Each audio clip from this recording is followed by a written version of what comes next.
Okay, we get back here from Lowe's.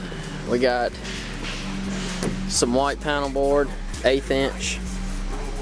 We're gonna use this to put on both of the baffles and the top and bottom piece. This is gonna be glued to the existing, already there walls. It's just instead of painting it on the inside, it's just there to kind of pretty it up, cover up everything that's, you know, your screw holes and, you know, where I put that threaded rod in there. Just make it look all nice. And what I'm doing now is just going back here, just kind of like redoing the baffles, and measure 10 times the cut once when you're doing this, because this is pretty crucial, because you got to get it exactly right. So basically just going right here and cutting these pieces out. Got 4 of these, and then I'm gonna cut the outer piece out, and got the skill saw set for really high, so I can just barely cut the 1/8 inch part off, and still have my somewhat of my table left that I'm using, because this stuff is like, let me show you over here. This stuff is like super freaking, it's not too, but it's a little, you know, flimsy, but it'll do the job for what I'm doing, as far as just gluing it on there to make it look like a, you know, just a panel to cover up a lot of stuff. But yeah, I'll give you another update here in a second. Alright, got 3 of them cut out. I want to kind of show y'all a little something here, as far as if you're going to be cutting something similar to this. As you can see there, see how nice and smooth that is? Minus that little spot right there. But then you see right here, right there where it starts to get like that, that can easily be sanded down.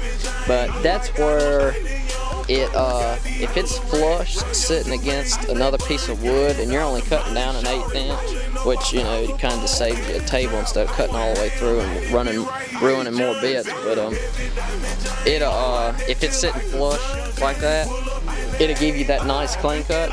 If you have it like overhanging or it's got like a gap underneath it, it's gonna give it that kind of teared look, just because it ain't got that pressure between the two where they're laying down. So that's kind of another, I guess you could say, a little trick to it, as far as getting that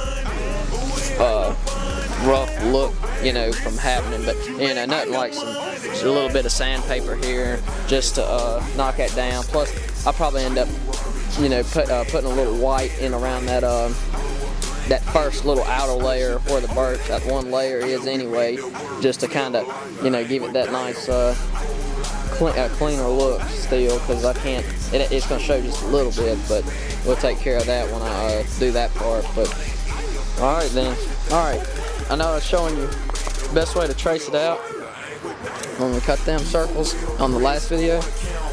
If you're gonna go and try to do this the most precise way, the best way is to go ahead, measure from the back of the, let me show you. Measure from the back of the baffle. It'll be right here. And then, you know, you got the length for whatever your baffle is. Measure from the back of that. Get that same measurement and come over here to the edge of this. That's really the back of your baffle here, simulating. Just measure from there over. What I did is, I still got to cut this out because this is the height of it from there to there. But I found the center.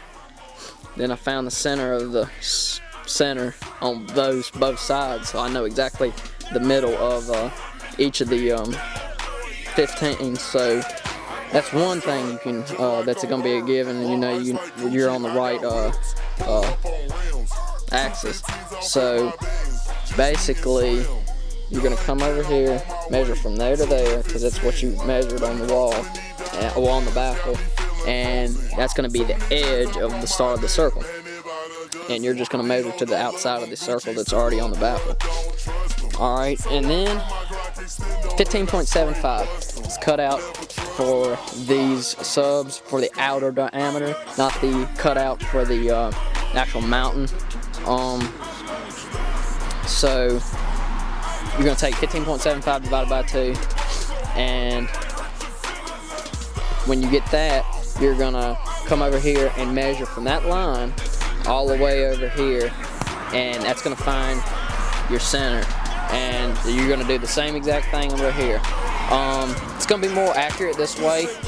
Just saying, if you're a 1/16 of an inch off of whatever it might be, if you go and measure each of these ends, it's gonna, you know, you can make up for that, and it's gonna be a perfect fit when you go to piece this one on.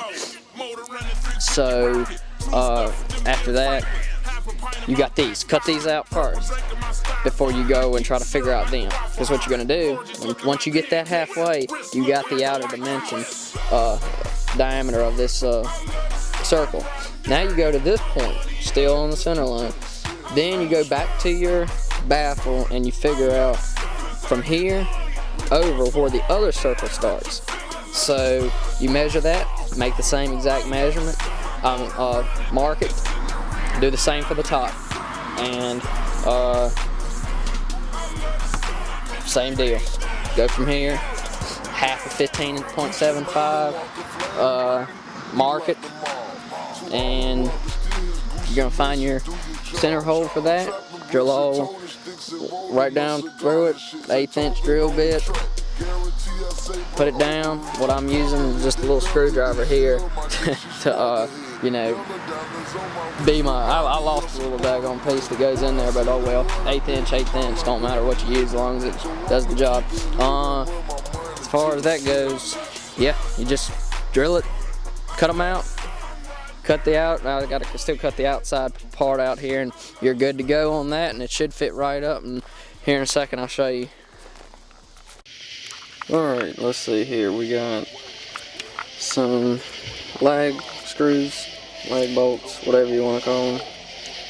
And basically we got a washer to go with them. It's a 2.5 inch. This is 1.5 inches because it's double thick, the actual back of the wall. What I did is I'm gonna put one. I got one here, got one there. I might put, you know, another one here in the middle. Then I got the baffles right there and then right there. So I might put 3 more there, 3 more there, you know, and so forth.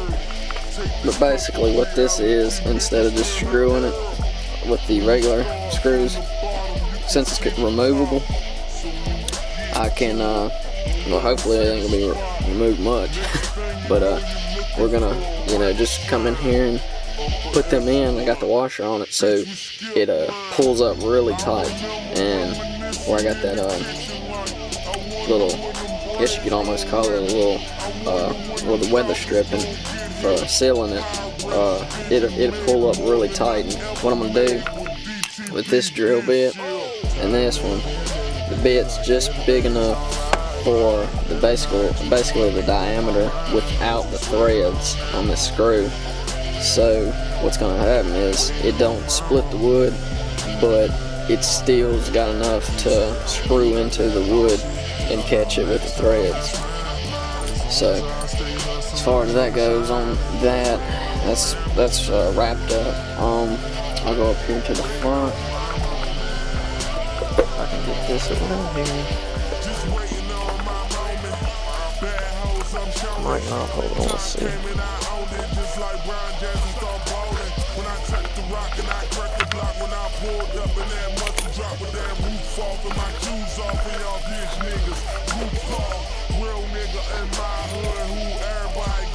Yeah.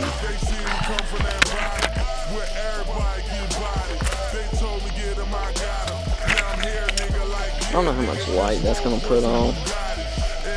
I don't know if it's gonna be enough. Alright, let's see here.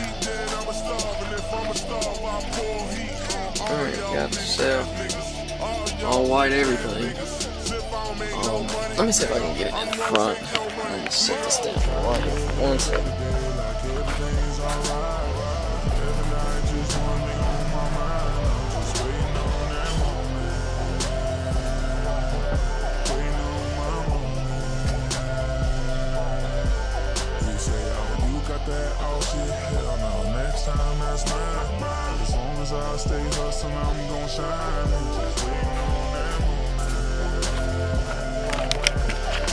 Alright.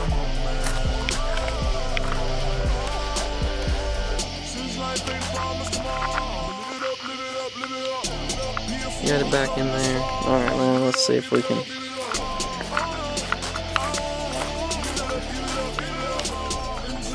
Alright, much better. Alright. As you see, got it all paneled off. I'm not gonna go in here and actually see right there, that little 1/8 inch lip around there. I'll go back and give that a white finish so that, you know, when you put subs in, you won't see it. Majority of it's done. Just need to get the subs in here. Like I say, got the trim panels. I'm still working on them as far as the ones that goes over here off to the side. Still need a Bondo and, you know, sand them down real good. So we got it to wrap up. But yeah, that's pretty much done. Might start on the, you know, back here, trying to figure out something with the amps and batteries.